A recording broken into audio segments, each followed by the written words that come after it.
Good evening, ladies and gentlemen, and welcome to the newest installment of MITV. I'm your anchor, Brandon Krejci, and let's take a look at some of tonight's top stories. In this episode, we have Kyle with valedictorian speeches, Owen with what's been taking up the gym all week, but first, we have Will Tanner with a potential schedule change for next year. Take it away, Will.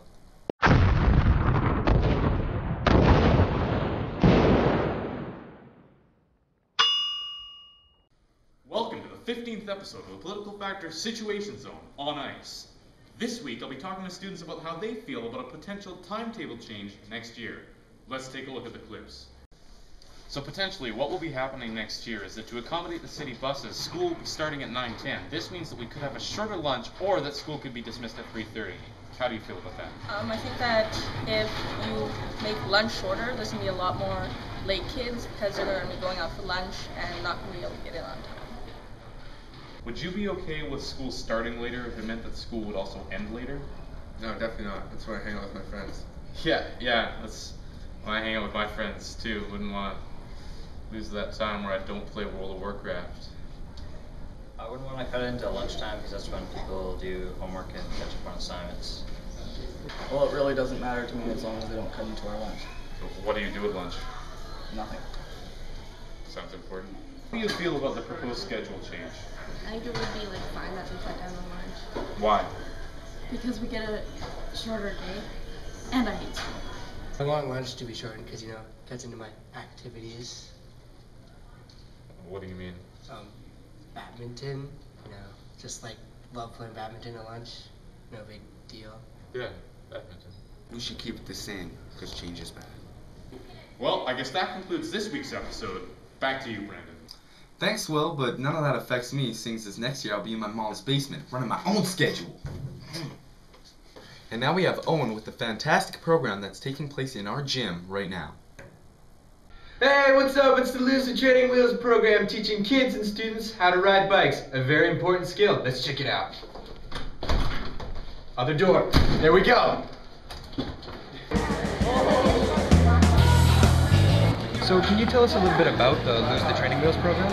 Sure. The mission of our program is to teach individuals ages 8 and older how to ride two-wheel conventional bicycles. And our hope is that they'll take this skill and with them for their lifetime. So what's going on right now? So we're teaching Travis here how to ride a bike. Cool. And he's giving her. How's he doing so far? Yeah, he's doing great. He's keeping us running. He was keeping me running all day yesterday too, so. Good, keep it up, Travis. Can you tell me how these bikes work? Well, and they have, what they have is rollers, just like these. And as you can see, there are two different sized rollers that sit in the back of the bike, and instead of a wheel, you use these to start with, and this is a 3-roller, which I don't know if you can tell, but it is pretty much just a straight flat roller. And then on the 7-roller, it gets into far more of a slim curve at the very end, so it's almost like you're riding on just the center of a tire, like a bike, which gets them used to, how tippy a bike's going to be when they get on it and how to stay straight when they're turning and riding a regular bike. From what I know about it, it's a great program for special needs kids with physical disabilities to learn how to ride a bike. They start off with the specialized wheels you can see behind me, eventually working their way to a real bike. And what I remember from a couple of years where I've seen this, when these kids finish, the looks on their faces is worth every lap you've done because they have that ability for freedom and enjoy a lot of things that we actually take for granted. So that's about it for the Lose the Training Wheels program. It's an important skill that I believe every kid should learn.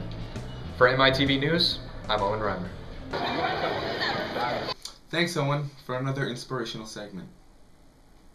And now we have Kyle Voggs, our community correspondent, with some coverage on the valedictorian speeches. Thanks, Brandon. I'm just outside the multi-purpose room, and we're about to take a look at the valedictorian speeches and the candidates. Let's take a look.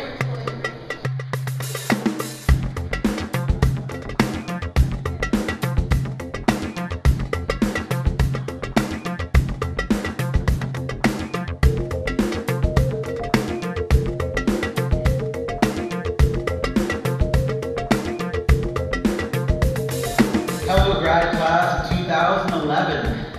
But how did we get here to this place of preparedness? If it wasn't for our favorite teachers, we would have given up a long time ago. For hours, I laid in my bed and thought a lot about all the schooling that we went through and how it relates to other aspects of our life. Show of hands. How many of you are familiar with Super Mario Bros. 3? When we started out our school careers as little insecure bedwetters who played Pokemon. I could go on, but all I'm saying is that this is such a scary and exciting and crazy and important and life-changing and crucial and exasperating and mind-blowing time in our lives, but... And look at us now. We are big, confident, strong, dry sleepers. High school is like a roll of toilet paper. The closer you get to the end, the faster it seems to go. I'm not gonna lie, saying school is all rainbows and butterflies. And that's why I want to represent this year's grad class. I want to tell it like it is. I want it to be real. Alright, there you have it, Brandon. Some fine speeches indeed. For MITV News, this is Kyle Vog signing off. Back to you. Thanks, Kyle, and good luck to all the valedictorian candidates. Unfortunately, this episode's over, but I'll see you next week and every week that follows till the end of the year. Because hiatus is over. We're handing out episodes faster than Mr. Fussell hands out suspensions. Have a good weekend, Marcus Feld. Stay frosty.